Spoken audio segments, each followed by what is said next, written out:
Well, hello everybody, and welcome to the very first episode of the European Urology podcast. My name is Declan Murphy. I'm a urologist based here in Melbourne at Peter MacCallum Cancer Centre. I specialise full-time in GU oncology, mostly prostate cancer, and I have an interest in podcasts. Myself and my colleague Renew Epen, another urologist here in Melbourne, run a podcast called GU Cast. So for those of you who watch GU Cast or are familiar with it, we're here in the GU Cast studio in Melbourne. And it's a great pleasure, great privilege really, I suppose, for European Urology to have invited myself and my co-host, Dr Joyce Baard, to run the European Urology podcast. It's going to be a monthly podcast that I'll tell you a bit more about in a second. But first, let's go to Amsterdam and have a chat with Joyce. Joyce, great to see you. Yes, good day from Amsterdam. It's so nice to be here. I'm Joyce Baard. I'm a urologist working in Amsterdam, clearly. I work as an endourologist, so I mainly see patients with stone disease, and I have a special interest for patients with upper tract urothelial carcinoma, where we do the kidney sparing surgery. So in my opinion, the best in urology is, of course, endourology, but I think Declan will not agree with me. But it's really nice to be here. Thank you for that, Declan.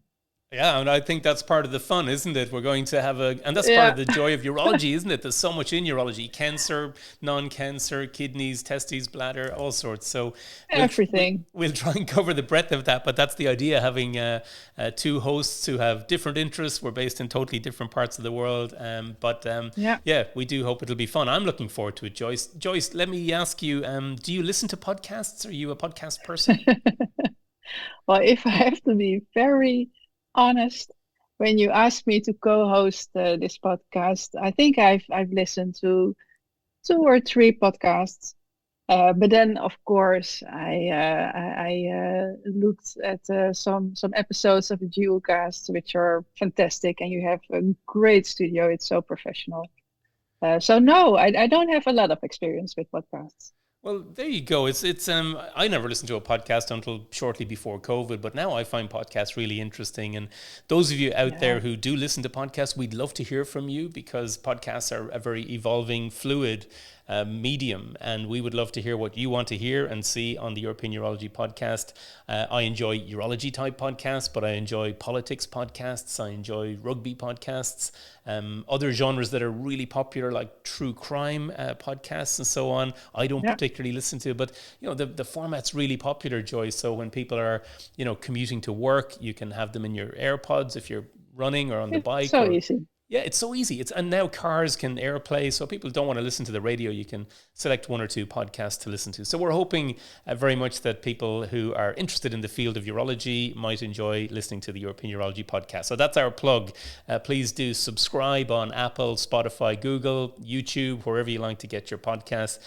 Do give us a rating. Do tell us what you want us to cover in the podcast. So let me tell you roughly what we plan on doing in these monthly podcasts. We are going to have 2 papers that the editorial board, the editor-in-chief and others will select from the upcoming monthly edition, and we will invite an author and a guest editor or reviewer to come and have a quick talk about their paper. So we got 2 great papers to kick off this inaugural podcast.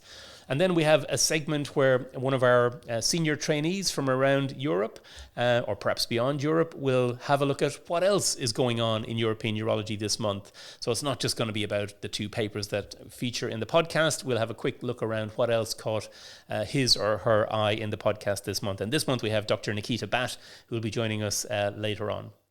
But before we get into the 2 papers, we did want to have a chat with new editor-in-chief, Professor Alberto Briganti, who is in the transition period before he takes over fully in January, about his vision for the journal and what's going on. So we caught up with Alberto. Let's hear what he had to say.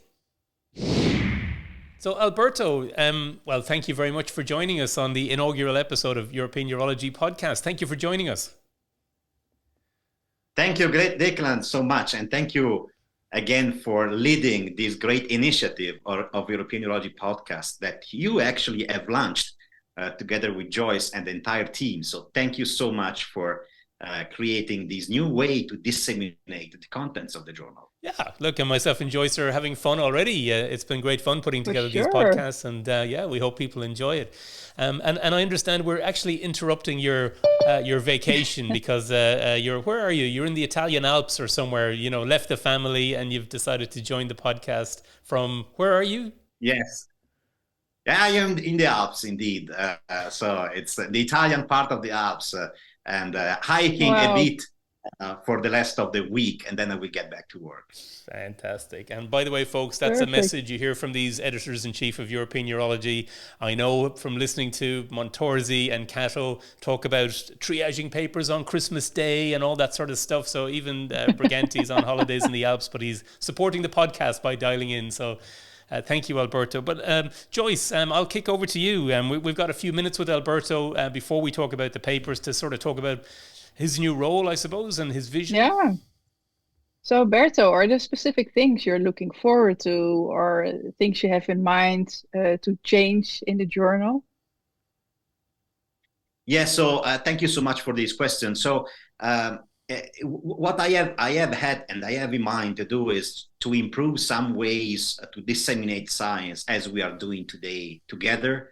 And indeed, with Declan and the entire team, we are actually implementing some new activities, and we are actually launching new ways of science dissemination. And the editorial board has significantly changed, and I would like to thank all people that accepted my invitation to be part of the team.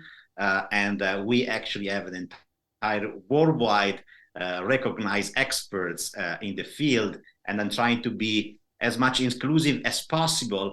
And having experts coming from different parts of the world dealing with different aspects of urological diseases, but not only, also knowledge on how to promote science and to disseminate science, as I was mentioning.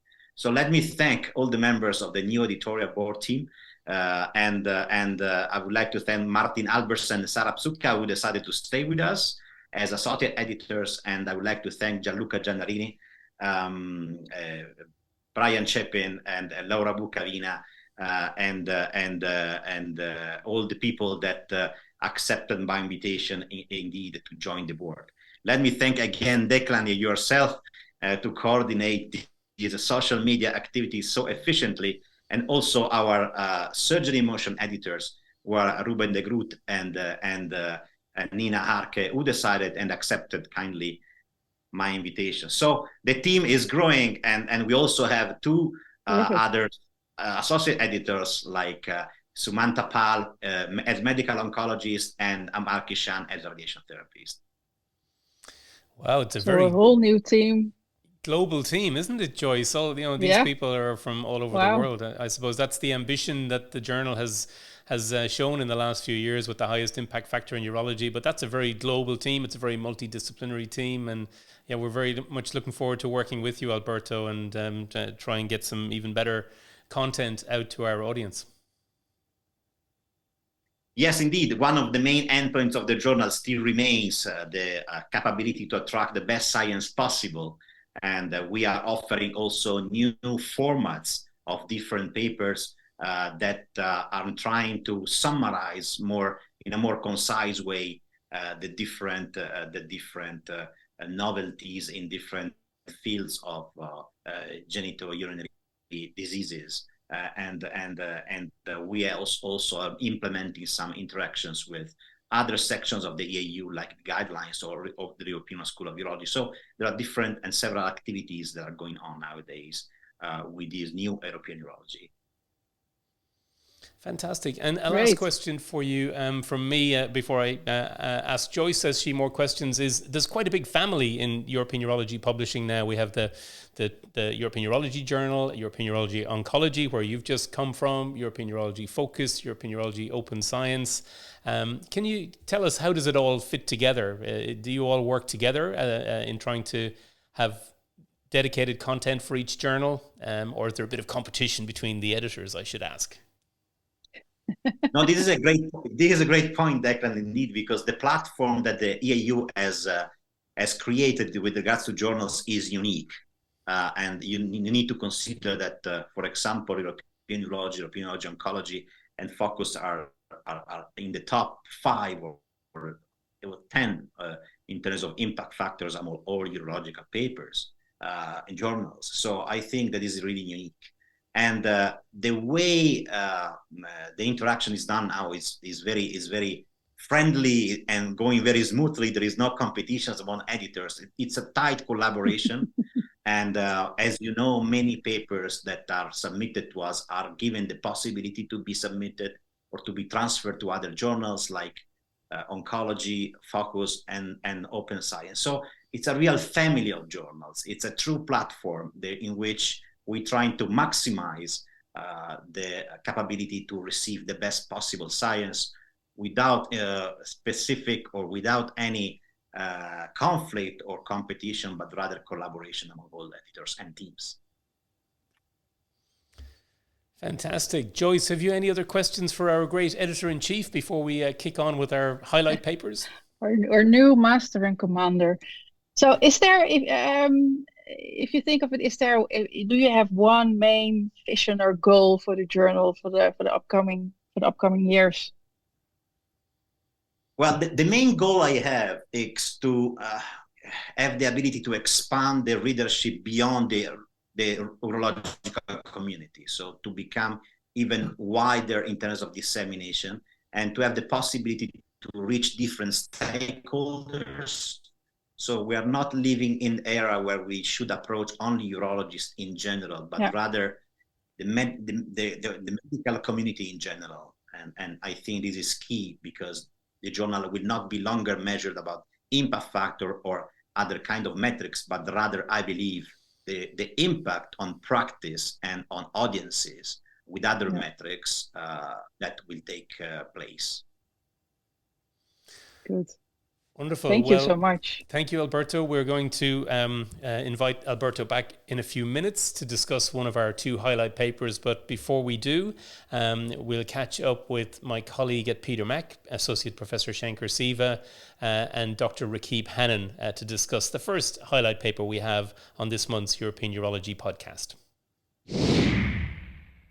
So I'm joined in the European Urology podcast studio by my colleague, Associate Professor Shankar Siva. Shankar, thanks for popping in. Thank you very much for having me. I'm very delighted to be in the inaugural podcast. Yeah, look, it's great. We're excited about this podcast, and I know you're a keen listener to podcasts. You support us on GUcast. You're one of our advisors. So we want to hear feedback from the radiation oncology community about this podcast as well. I'm sure the feedback will just be excellent, isn't that right? Well, we'll see. We always want to improve. And it's quite exciting, I'm sure you'd agree, to be kicking off this European Urology podcast. We're going to be featuring a radiation oncology-based paper. How about that for European Urology? Yeah, and I think this first study is going to be really interesting. We have a very nice paper and some very nice translational work to go with it. Great. So let's welcome our special guest, first author on this paper we've selected out for the September edition of European Urology podcast. It's Dr. Raquib, radiation oncologist from UT Southwestern. Raquib, thank you for joining us. Oh, thank you. It's really a pleasure and honor to be here. Yeah, and congratulations on this very nice paper, phase 2 trial of stereotactic ablative radiotherapy for patients with primary renal cancer. So this is exciting. In European Urology, I'm going to hand over to Shankar, who wrote a very nice editorial with a few colleagues on the paper. We'll put all this in the show notes for those of you who are interested. But Shankar, we've just got a few minutes to talk about this paper. Shall we get Raquib to summarize it for us first? Yeah, I think, so go ahead, Dr. Nan. Can you just summarize the paper, give us a high-level overview? Absolutely. So in this phase 2 prospective trial, we enrolled 16 patients with biopsy-proven and confirmed RCC that are growing. And then we treated them with either 5-fraction or 3 treatment stereotactic radiation. Then we followed them. We also employed a very rigorous local control endpoint, which was both biopsy confirmation as well as radiographic response. And at 1 year, we reported a local control rate of 94%. Which held at 3 years time point. We noticed a slight decline in kidney function, but otherwise patients did very well. So yeah, that's kind of the high level overview. And so, Dr. Nan, tell us about the local control rate and that specific endpoint, both the radiographic aspect, but I'm interested also in the biopsy part of it. Yeah, absolutely. And interestingly, the biopsy part of it actually was included I remember we sat down with all of our urologists in the beginning in designing the trial, and they suggested that for the community to really accept radiation as an effective modality, we really need to include a biopsy endpoint. And that's actually the reason we included it. And as you know, this is a trial with tremendous support and contribution from the urologist colleague who sent the patients. So with the biopsy, we started noticing that there is initially that every single tumor had decreased cellularity, increased fibrosis, hyalinization, and necrosis. So all evidence of radiography, all evidence of radiation's effect on tumor killing. But at the same time, the pathologists who are very rigorous, they will report that, there are still rare intact tumor cells. And that perplexed us. And we, I think, saw that in a few other studies as well. So I insisted that we need to do a Ki-67 staining. So our pathologist worked with us and developed a dual staining of doing carbonic anhydrase 9 as well as Ki-67 to identify tumor cells. And we learned that all of those Ki-67 that was present actually were not in the tumor cells, they were in stromal cells and other cells. So suggested that these tumor cells that are rare are actually not dividing. And then we did additional staining to show that there is indeed senescence activated. And then eventually, as you know, we had to confirm ourselves. So we did spatial transcriptomics with nano string platform. And we looked at the whole pathway of senescence activation, and we showed that these tumor cells, comparing pre-treatment and post-treatment both, that there is induction of irreversible state of cellular senescence by radiation. And Shankar, in your editorial, you're talking about the significance or lack of significance of a biopsy. I mean, is really a biopsy a year later? It's very important academically. We want to see that. But what I was struck by is these tumors were all growing beforehand. You selected a group of patients who had shown progression in the growth of a lump, and then a year later, pretty much everyone had stopped growing. Does the biopsy matter at all? I think it's an important question, and we do argue that in the editorial. We've moved away from that in oncology in general, doing post-radiation biopsies, and this is probably an example in kidney cancer that we may look at it differently. I think this is different for perhaps thermal ablation, would you say, Dr. Hanan? That's a different kind of modality of treatment. So where do you see response assessment? No, absolutely, exactly. Good point. So thermal ablation is clearly different there, where you don't see any intact cells because you're doing tissue destruction, whereas the radiation, you're killing the tumor cells by DNA damage, and vascularity may still be intact, and you may even see sometimes enhancement in the radiographic response. But the issue with thermal ablation, of course, there is the limitation of the size of 3 centimeters or below tumors, and sometimes location, renal pelvic tumors and tumors that are close to the bowel. That cannot be treated, and it is minimally invasive, whereas the stereotactic radiation, we have controlled and showed that we can control tumors 5 centimeters. Location is much less of an issue, and it is non-invasive. And most importantly, I think thermal ablation has a number of retrospective studies, but prospective study data is lacking. Whereas with stereotactic radiation, now we are seeing a number of prospective studies, including this one that came around. And the patient population, and Shankar, when you started studying this, you've led a lot of work on SABRE, the IROC consortium, and we were sending you patients who were usually not medically fit for surgery. In this paper, Raquib, I noticed it was a multidisciplinary team, including your senior colleague, eminent urologist Jeff Cadedo, who were involved in selecting patients.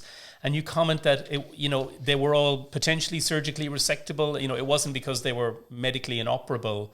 Or was it because also the death rate was quite high? Like quite a few of these patients died of other causes, cardiac causes, within a few years. So were these really patients that we would nowadays consider for surgery? And let's say not ablation? Because I think that I wonder, is that the big jump? Are we now taking SABRE into a patient population that will be considered for a partial nephrectomy or a radical nephrectomy? Or is this still a patient population that are maybe not quite fit for surgery? Yeah, so if you look at the eligibility criteria in the trial, the resectability and inoperability was not a selection criteria. So we have had it open, and it was actually a patient's choice.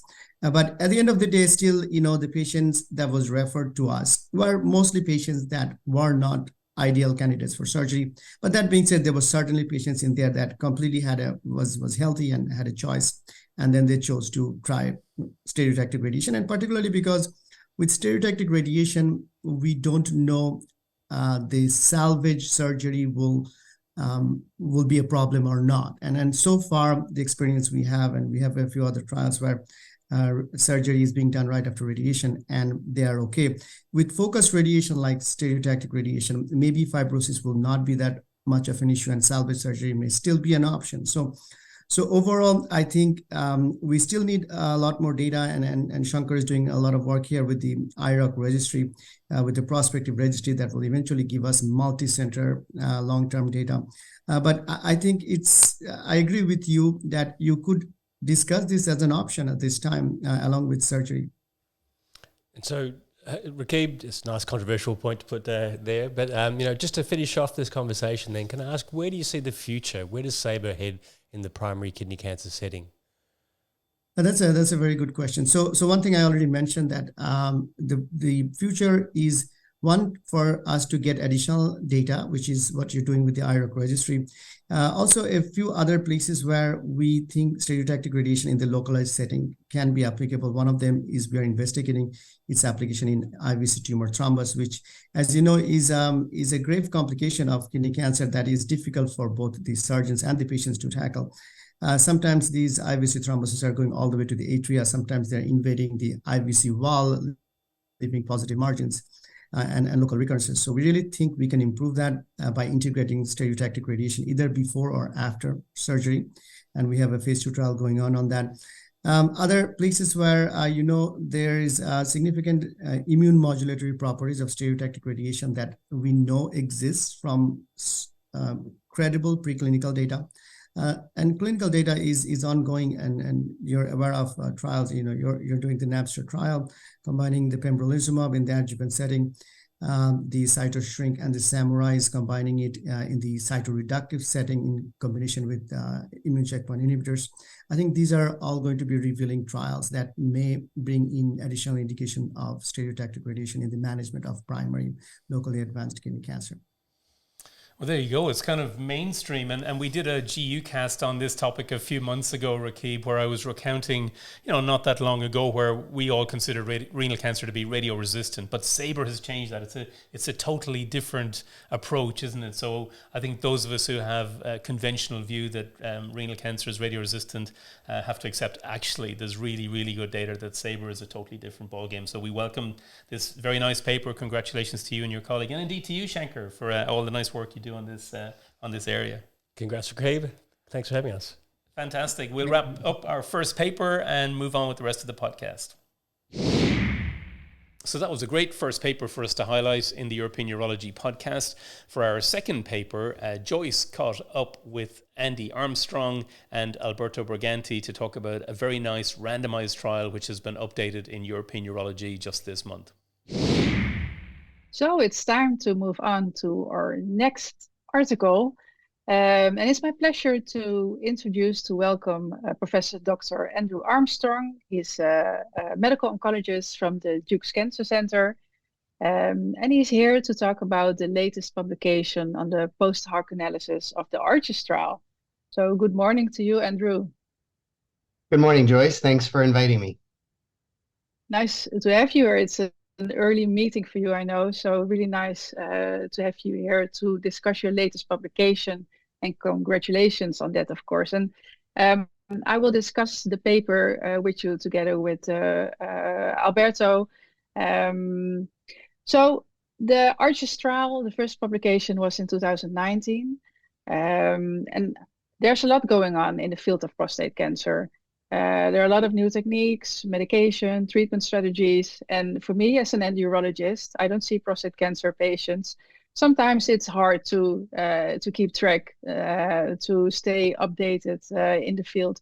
So could you please start with a brief summary of the ARCHES trial, the what, why, and the how? Absolutely. Thank you. ARCHES was a global phase 3 trial of enzalutamide, a potent AR inhibitor. And just like Enzamet, established that giving a potent AR inhibitor with ADT improved overall survival, delayed progression, improved all the PSA outcomes in men with metastatic hormone-sensitive prostate cancer.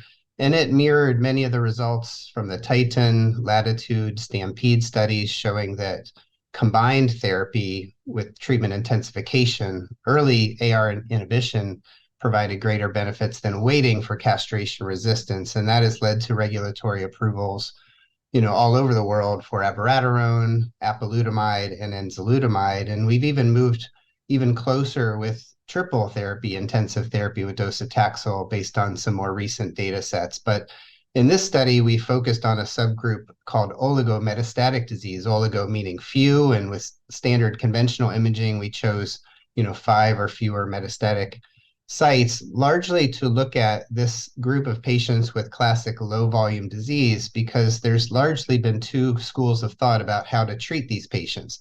There's the doctors who will do PET imaging and focus on metastasis-directed local therapy, treating oligometastatic disease almost like a local disease to delay the need for systemic therapy, or the systemic therapy approach, where treatment intensification is utilized to treat even oligometastatic disease as a systemic disease.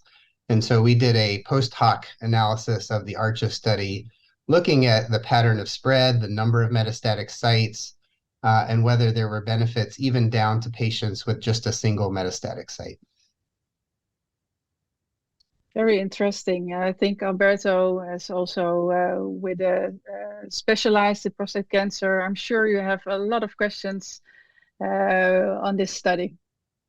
Yeah, so Andy, thank you very much. And I think, and we all think that is one of the studies that actually has contributed to change our practice in terms of treatment intensification, metastatic hormone-sensitive prostate cancer. So can you please elaborate a bit more about the population of patients we are talking about? Are these oligoprogressive patients or patients with predefined oligometastatic disease upfront?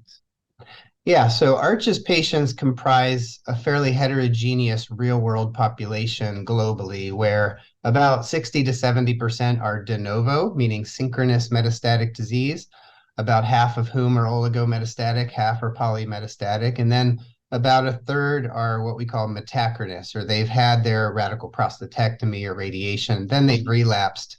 And most of those patients, fortunately, are oligometastatic disease, but some are lost to follow-up and will develop polymetastatic disease. And I have to say that this is still based on conventional imaging. ARCHES was done in an era where not every patient would get a PSMA PET scan. And so, often oligometastatic disease is now defined in the eyes of the beholder. So you can have low volume patients by an ARCHES definition or a conventional definition, and many of those patients are now polymetastatic. And most of our evidence is based on conventional imaging for these systemic therapies right now.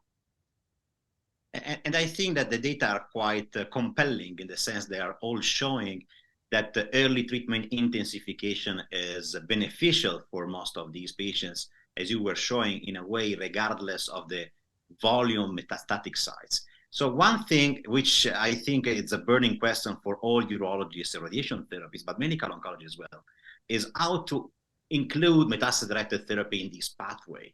So in the lack of 3 trials, what should consider ourselves nowadays the standard of care, and how to implement MDT in this pathway? I think it's a great question. And I agree, like we showed in ARCHES, there's really no heterogeneity of the survival benefit of a potent AR inhibitor, even down to patients with a single metastatic site. So oligometastatic disease is a potentially lethal disease. It is associated with systemic relapse and death. And a potent AR inhibitor can basically rescue that patient. It converts a patient that would have an outcome consistent with polymetastatic disease and kind of converts them to the oligometastatic outcome and improves their prognosis and survival.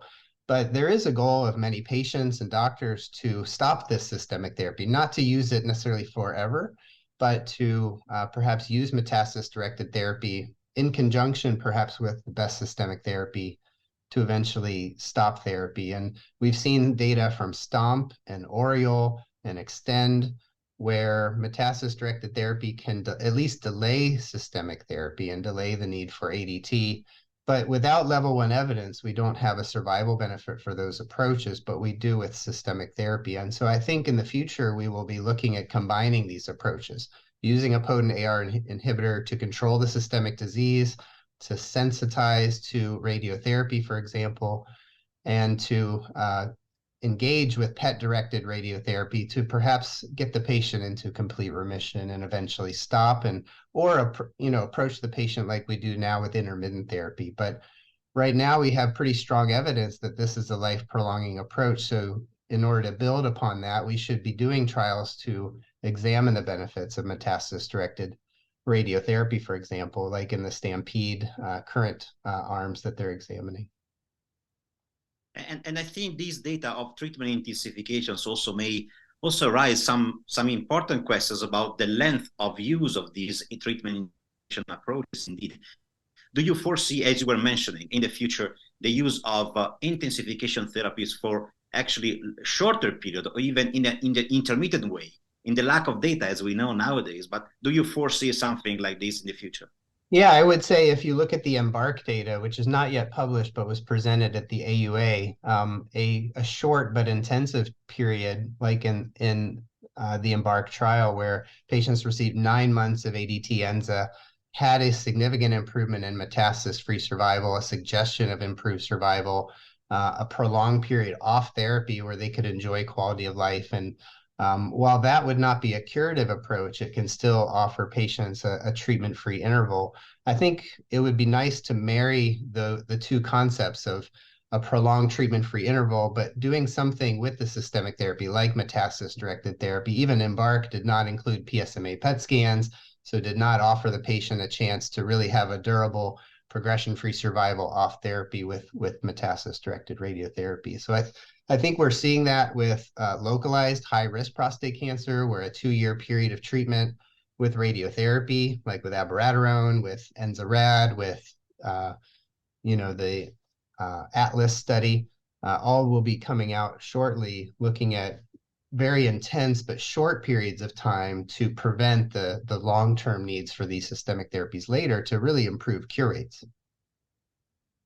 Excellent. I think you touch upon on the EMBARK trial, which indeed goes in the direction of treatment intensification, even in the earlier phase of progression. Even without metastatic disease, exactly. One last question, if I may. You actually stratified according to the number of METs. So my question for you is, again, something for the future. Do you foresee the definition of oligomet disease not exactly based on the number of METs or something else? Should we stop in a way counting the METs and rather giving other definition of oligomet disease? Yeah, I think it's a great question. And I think the field is moving towards more quantification of tumor burden. For example, one large metastasis is probably not equal to several tiny metastases. They may have very different patterns and effects on quality of life, with pain from a large metastasis. And we're able to now quantify that disease burden with, automated bone scan indices or automated AI-generated PSMA, algorithms to quantify the pattern of spread as well as the burden of disease. And that will give us a much more precise estimate, ideally using PET imaging of disease burden that can then be linked to treatment outcome, the need for intensification, and the chance that patients may achieve durable remissions. So thank you very much, Andrew. Thank you so much for your contribution, and on behalf of the entire European Urology team, thank you again for choosing our journal to publish your important results on these sub-analysis of the ARCHES trial. Thank you, Albert. We love you. Absolutely fantastic journal. Thank you for being here, Andrew. Have a nice day.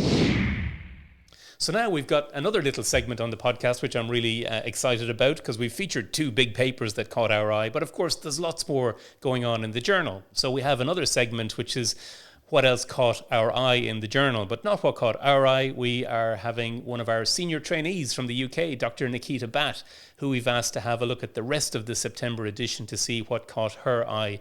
Nikita is a senior trainee. She's actually just coming to the end of her urology training in Norwich. She is co-chair of BURST, which is a fantastic research collaborative led by trainees in the UK, in the BAUS setup. And she's also on the EAU dissemination guidelines panel, and she's on the EAU male LUTS panel. Nikita, thank you very much for joining us on the European Urology podcast. Hi, Declan. Hi, Joyce. Thanks very much for having me. I'm really excited to be here. So what caught your eye?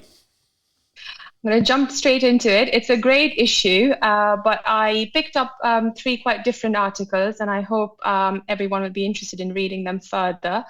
So the first one is the Platinum Opinion article, and it's called "A Leak in the System, Addressing the Environmental Impact of Urologic Care." This is by Kornberg and colleagues from Stanford University in California. In the article, they talk about areas of improvement to apply environmentally sustainable practices in urology and opportunities for surgeon-led initiatives to reduce the energy and waste footprint of urologic care.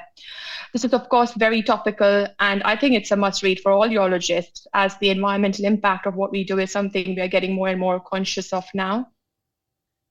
Yes, Lita, I think this is really an important paper. If I'm an urologist, if I look in my theater, I just came out of my theater, we have so many disposables, we have the extra sheets, the guide wires, and there's a trend in going into all these single-use instruments.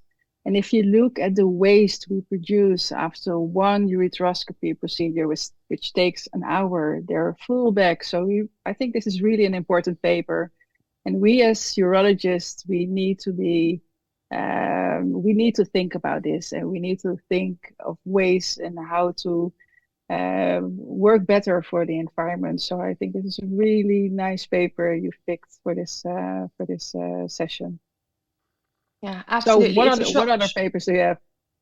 So the second one then, moving away from this, is a review article, and it's something close to my heart because it talks about the short-term benefits and potential harms of therapeutic modalities for management of overactive bladder syndrome in women. And it's a review of evidence by the female non-urogenic LUTS panel.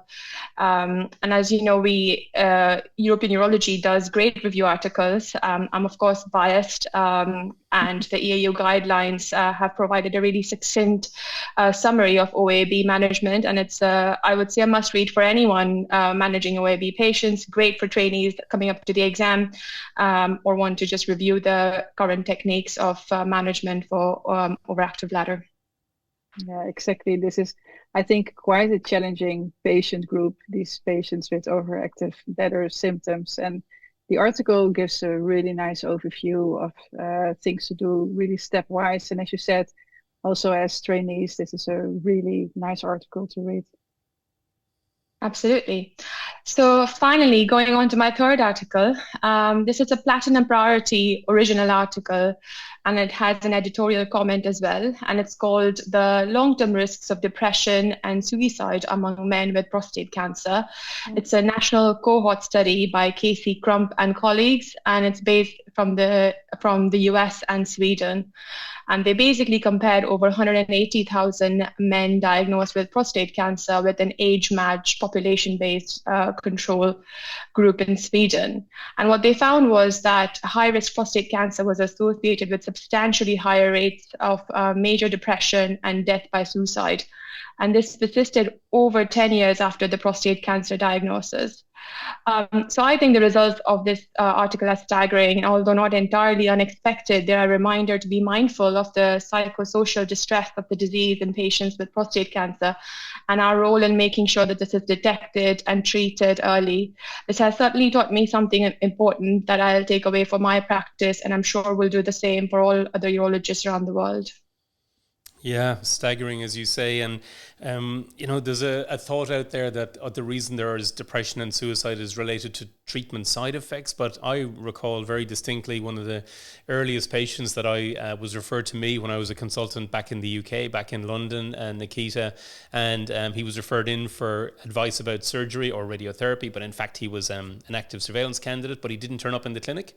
And so we, offered him an appointment again 2 weeks later, and then again 2 weeks later. And then I got a letter in the post from his wife to say that he had unfortunately taken his own life. He couldn't face coming up to have a discussion. And he was like really an active surveillance candidate. So this whole discussion needs to go right back to men's health, men's mental health in that age group where they're being diagnosed with prostate cancer. And I just don't think we do enough to identify patients at risk and then put in place the support measures. So yeah, very sobering, as you say, and perhaps this is something we'll come back to in more detail, or do so over on our sister podcast, GUcast, where we have more time to deep dive into some of these topics. But yeah, three great papers, Joyce. I enjoyed that segment. I think this is going to be a popular segment. You want to get your paper featured by Nikita, or she will be handing over this to some of her younger colleagues. This is where the really nice. Yeah, we let the trainees take charge and say, this is what caught our eye in the journal. So thanks, Nikita.